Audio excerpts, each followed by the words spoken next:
A lovely spring morning in Maine and breakfast at a most unusual diner. You abut a bridge, so the building we're in is raised about 19 feet off the ground so it can line up with the road. I would wager that we're the only Worcester diner in the world that exists like this. Undoubtedly, and all part of what made the A1 Diner in Gardner, Maine, well worth the 10-minute detour from Augusta.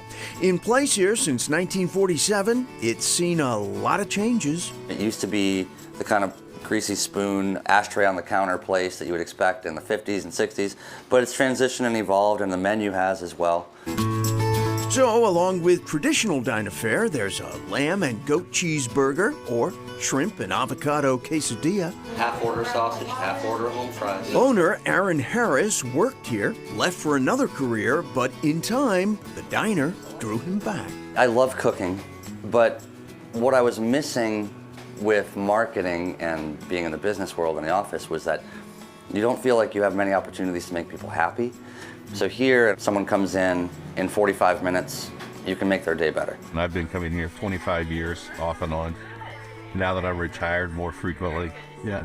But it's just a great place. A diner serves everyone in the community, so we get a cross-section that really represents the area. We get stories a lot like I used to sit in that booth with my grandfather, and we get that all the time. Add the food into all that, and few diners have been more aptly named.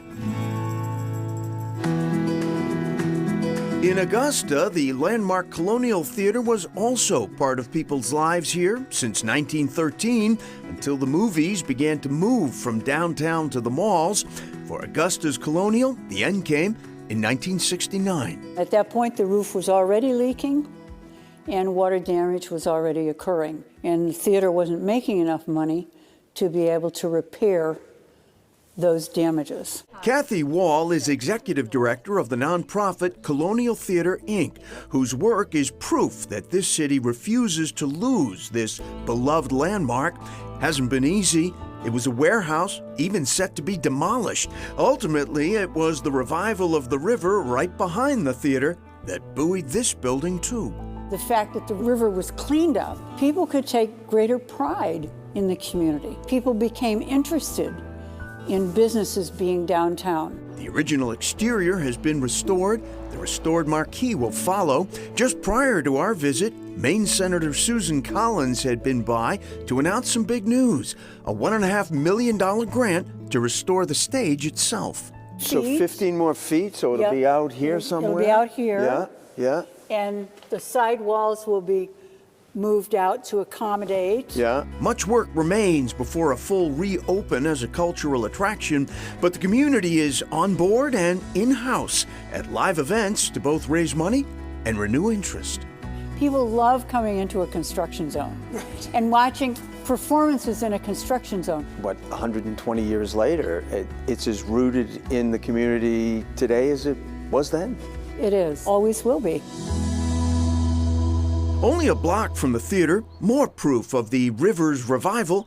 Out a little long. Mill Park and its increasingly popular pétanque courts. If somebody doesn't know anything about it, I tell them it's the greatest sport nobody ever heard of. We brought it here into Maine 13 years ago. Ray Fecteau fell in love with pétanque on a trip to France. I came back, I built a court at the house. Then I said, gee, why keep it to myself? Why don't I share it with people? Fecteau fundraised, then led efforts with the city to have these courts built in a new park by the river. Once the snow is gone, they're rarely empty. Similar to bocce, slightly smaller ball, all about less is more, and easy to see the lure. It's a simple game, and that's what's so much fun, that anybody can play. You know, old people can do it, young people can do it.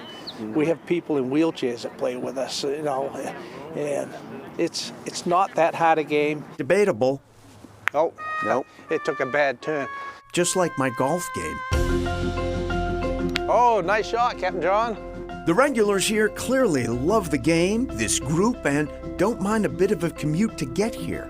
How far do you drive when you come down here and play? About 2.25 hours. You can be 6 years old or 80 years old. Everybody can play. So it's a game that's open to literally everyone. You're not thinking about what's for supper, or what, any work or anything like that. You're in the moment. Not a bad place to be, even if you are the worst player there.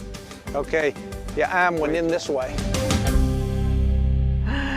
So a tip on how to pronounce this ancient game made popular in the modern era in France. Well, Ray suggests saying pay as in paycheck and tonk as in honky tonk. Pay tonk. Easy, right? Well, maybe.